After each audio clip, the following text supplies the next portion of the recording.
To tell us how to restore order in our junk room, Kara Uffelman joins us. You have a junk room, admit it. A junk closet. I've got a garage. Garage. That's fair enough. I know you're a pretty tidy guy, but everyone has that one little space in their house where they dump everything. Yes. Do you, Helen, what's your room? Yeah. I call it my craft room, but it's really just the...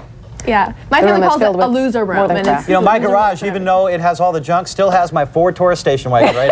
I know you're a pretty clean guy again, Ken, but this morning we have tips for all of you who do have that junk room, because we all have one that we dump everything in. We come home from shopping, we just dump all of our bags in. So of course we're joined by Vicki Norris this morning, because she's going to give us tips on how to keep our place clean, especially with the holidays coming up when everyone just gathers a whole bunch of new things into their home.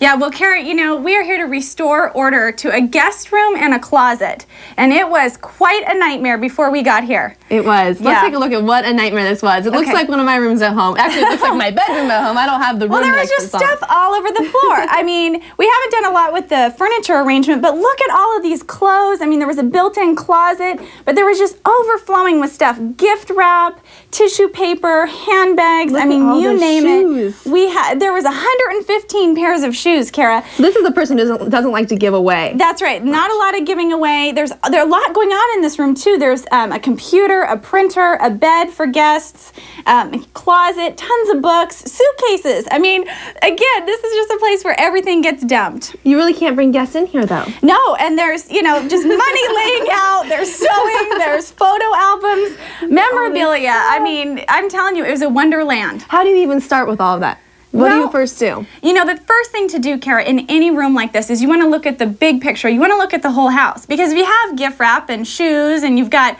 jewelry and suitcases, you want to go, where could gift wrap live in the rest of the house? Where could memorabilia live? So you want to have a plan for the whole house, even though you're starting in one room. And of course, be ready to throw away a lot. You have to be ready to purge, yeah, but I think most importantly, you really got to get that big picture view. I think it helps to bring somebody in too who can kind of say, do you really need this? You don't need it. And you almost don't miss it when somebody else tosses it for you.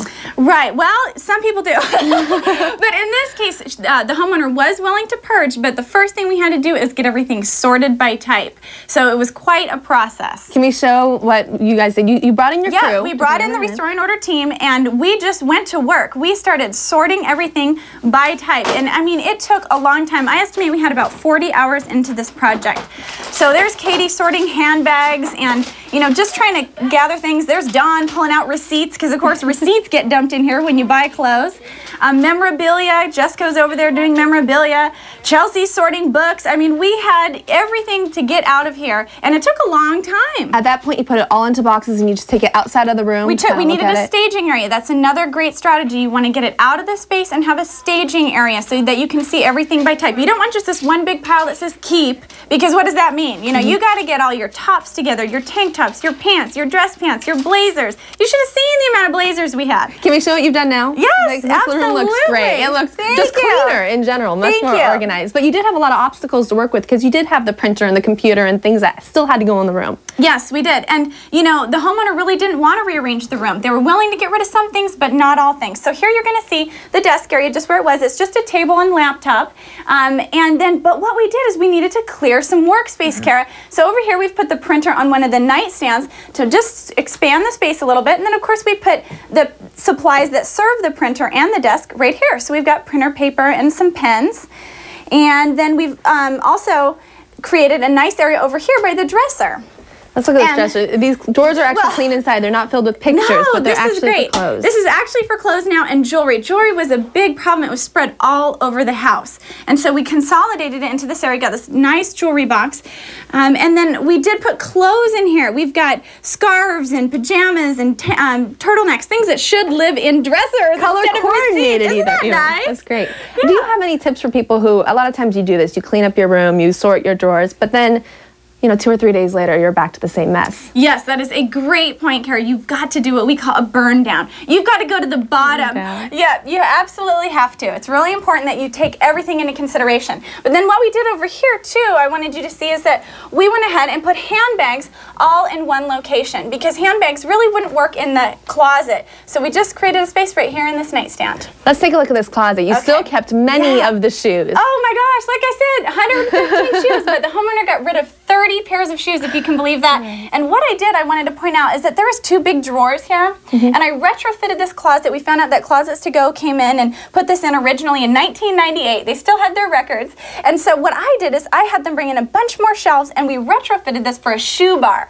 Because this is like Imelda Marcos, the woman who lives here.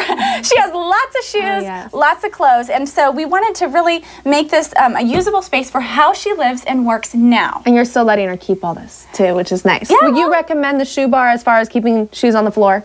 Yeah, you don't want to keep shoes on the floor because it's deep and people kind of toss in and then they lose, you know, the... Guilty? Yeah. And then they, you know, they get more worn and you just lose track of them. And we also wanted to get a lot of the clutter off of the top because there's no need to have that. That's true. The shoes just get ruined once they're trashed in the corner. They get ruined and you can't enjoy them. And that's really what organizing is about, Kara. We think at Restoring Order that it's about your quality of life, loving and using and seeing what you have and just having a more productive and higher quality of life. Do you have any tips of places to go or things to do as far as a closet is involved in reorganizing your closet as a whole? Well, I think as a closet, what you want to really think about is seasonal. Are you going to be somebody who wants to swap out your clothes seasonally, or are you going to be able to keep it all in one space? This homeowner, we had to put all of the spring and summer things in a different closet, and this is all the winter things. So that's a key decision to make. I keep all mine together in one space. And I have to think the easiest thing is to have someone else come in and do it for you, or at least tell you, you know, keep that, don't keep that. Yeah. Mom, that's ugly. My mom always says, you have to come in and just get rid of all my clothes for me. Yeah, so you well, know what we do, Kara, is, you know, we partner with a client because we would never toss anything away, but we just help them see everything that they have, and when they realize, I have 12 white tank tops, you know, that it's easier for them to let things go. But when you spill so much, you need 12 white tank tops. So let's tell people how to get a hold of you, Vicki. With Restoring Order, you can always go to our website at kt.com, but also call 625-5774, and Restoring Order will once again connect you to our website, and people can get a hold of you and have you come into their home and redo things right before the holidays. Get organized before the new year. Helen, Ken. Hey, thanks, you guys. You know, we were noticing that you had a lot of hand models there, so we just wanted all of our Vannas. Yes, one is due on December 3rd right here. Congratulations. Yes. It's Vicki's crew. You know, you have a whole team come through and do it for you. Well, we figured if you guys had hand models, we should have models too. So we have Morgan, ladies, and Mandy here. Doing a good job. Yes. There we go. Are they going to stay for the whole show? Yes. Yeah, they're going to stay for the whole show. Lovely. Thank you. All right. Thank you, models. Thanks a lot.